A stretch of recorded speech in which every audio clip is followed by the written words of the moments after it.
We don't know exactly how much trouble we're in, but we do know we're one of the largest, well, we are the largest seafood producer in the world, and that's at critical stake right now. Say that one more time, because a lot of people might not get that. The largest seafood producer in the world comes out of the Gulf Coast. That's at stake right now. Exactly, exactly. 69% of the oysters, 70% of the shrimp domestically generated come from really Apalachicola Bay in Florida to Louisiana. So that's us, and that's where this oil has the potential to go, frankly. Casey, what is it doing to all of that seafood? What everybody's used to just getting on their plate and not really understanding where it comes from. Right. What is the potential impact? What is it doing to that shrimp? What is it doing to those oils? Is that stuff just going to be no good anymore? And I even read an article where people are worried, hey, don't worry, you're not going to have oil on your shrimp, but still, we're just going to have stuff there we can't use? You're not going to have shrimp. Not going to have it.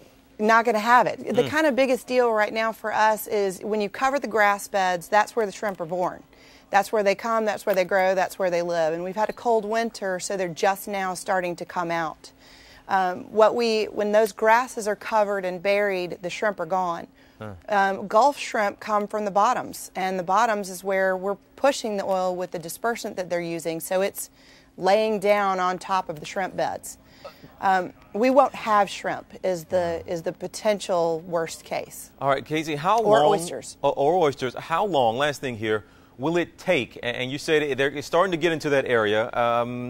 Not a complete disaster and total wipeout of it just yet, but it keeps getting worse. The oil keeps coming. Right. How long will it take to recover from something like that under I don't want to say a worst case scenario, but suppose it gets pretty bad and you say we don't have the shrimp. How long to recover from something like that to get the shrimp and the oysters back?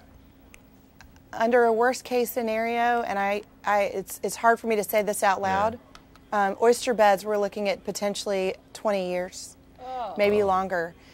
Shrimp beds and grasses, it just depends on how badly we decimate them. There are ways to protect our grasses, and I assure you, everyone on our coast, everyone on Louisiana's coast, Mississippi's and Florida's coast is doing everything they can, with or without permission right now, to go and try to protect our shorelines and our grass beds. They're just so important. It is, and it's not just the environment, that's what I do, sure, but it is the economy of our community.